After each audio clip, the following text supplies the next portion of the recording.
Assalamualaikum warahmatullahi wabarakatuh. Di sini tuh saya akan menjelaskan tentang kehamilan anggur. Nah, buat kalian yang pingin tahu gimana gambar kehamilan anggur, maka ada di sebelah samping ya, oke?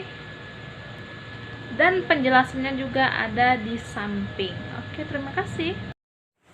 Assalamualaikum, di sini saya akan menjelaskan yaitu hamil anggur. Hamil anggur atau secara medis disebut molahida tidosa adalah suatu bentuk tumor jinak dari sel-sel tropoplas, yaitu bagian dari tepi sel telur yang kelak terbentuk menjadi ari-ari janin atau merupakan suatu hasil pembuahan yang gagal. Jadi dalam proses kehamilan mengalami hal yang berbeda dengan kehamilan normal, di mana hasil pembuahan yang sperma, sel sperma dan sel telur gagal terbentuk dan berbuah menjadi gelembung. Gelembung-gelembung yang bergerombol berbentuk menyerupai buah anggur. Semakin hari pertumbuhan gelembung semakin banyak, bahkan bisa berkembang secara cepat. Hal ini membuat perut seorang hamil dengan molahida tidosa tampak cepat membesar.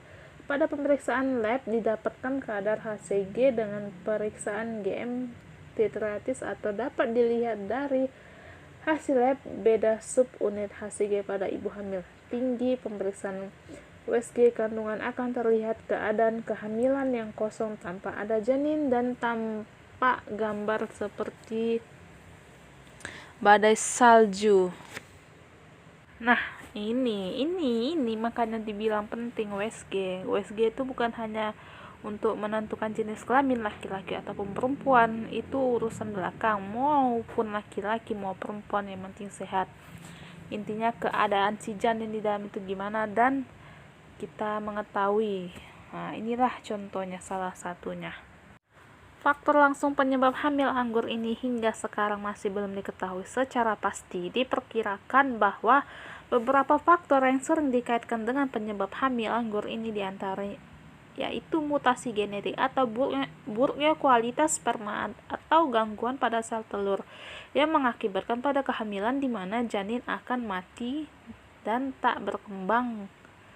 Kekurangan vitamin A, darah tinggi, serta faktor gizi yang kekurangan atau faktor gizi yang kurang baik.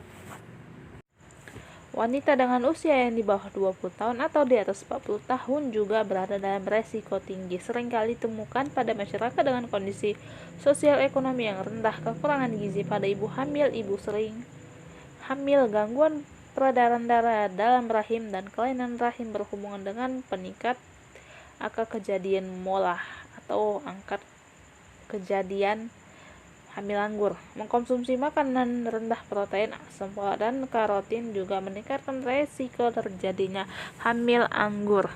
Nah, gejalanya itu seperti perdarahan terus-menerus pada minggu ke-12 kehamilan. Bervariasi, biasanya hanya bercak-cak sampai pendarahan dalam jumlah banyak, seringkali berwarna kecoklatan, biasanya menyebabkan anemia dan kekurangan zat besi, dan pembesaran perut.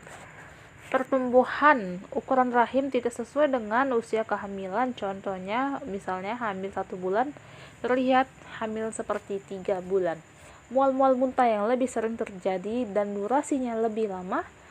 Timbul tekanan darah tinggi yang berkaitan dengan kehamilan jika terjadinya sebelum hamil ke 24 minggu mengarah pada hamil anggur. Tidak ada tanda-tanda adanya janin, tidak ada bunyi detak jantung anak, rangka janin tidak nampak pada hasil rongsen. Kadar hormon korionik, gonatotronik atau HCG tinggi dalam darah dan air kencing si ibu, denyut nadi cepat dan jantung berdebar-debar. Nah, gejala ini belum tentu dengan ciri-ciri hamil anggur, karena pun pada keadaan kehamilan dengan kondisi kehamilan kembar, keguguran, dan adanya penyakit keganasan pada ari-ari juga menunjukkan salah satu atau sebagian dari tanda tersebut. Bila ibu hamil menemukan itu, mengalami salah satu tanda tersebut di atas, jangan langsung cemas. Periksa dulu ke dokter ataupun bidan ataupun di USG. Belum tentu hamil anggur, walaupun banyak gejala yang bisa kita gunakan untuk memperkirakan hamil anggur, pasti baru bisa kita dapatkan setelah melihat lahirnya gelembung-gelembung. Selain dengan melihat gejala yang ada, dapat juga dilakukan pemeriksaan untuk menegakkan. Nah, harus USG. Penanganan terhadap hamil anggur meliputi ada 2 tahap, yaitu pengguguran segera mungkin dan melakukan pengawasan terhadap kemungkinan timbulnya gejala-gejala kanker korion. Tindakan pengguguran harus dilakukan segera supaya kehamilan yang tidak normal itu tidak bertambah besar dan merusak kondisi si ibu. Pada wanita usia subur yang masih menginginkan anak dilakukan dengan cara kuret, sedangkan pada wanita usia lanjut atau yang sudah tidak menginginkan anak dapat dilakukan dengan pengangkatan rahim, dan kuret harus disertai dengan transfusi darah karena adanya kemungkinan besar terjadi pendarahan yang banyak. Kemungkinan kira-kira 10-14 hari setelah kuret pertama. Nah, dilakukan kuret kedua yang bertujuan untuk menghasilkan rahim yang benar-benar bersih. Wanita yang mengalami hamil anggur atau molahidatidosa boleh hamil lagi, tetapi harus menunggu sampai pemeriksaan pengawasan selesai dilakukan. Bagi wanita yang belum mempunyai anak, dianjurkan menunda kehamilan selama 1 tahun. Sedangkan bagi wanita yang sudah mempunyai 2 anak, dianjurkan untuk tidak hamil dulu selama 2 tahun. Nah, kenapa dibilang pentingnya USG itu? Nah, inilah contoh-contoh dari USG itu. Baiklah, terima kasih sudah menonton channel saya, yaitu jangan lupa di like, subscribe, and comment, and follow Ira _Nasution28 IG. Oke, baik, terima kasih. Sampai jumpa di lain waktu. Assalamualaikum warahmatullahi wabarakatuh.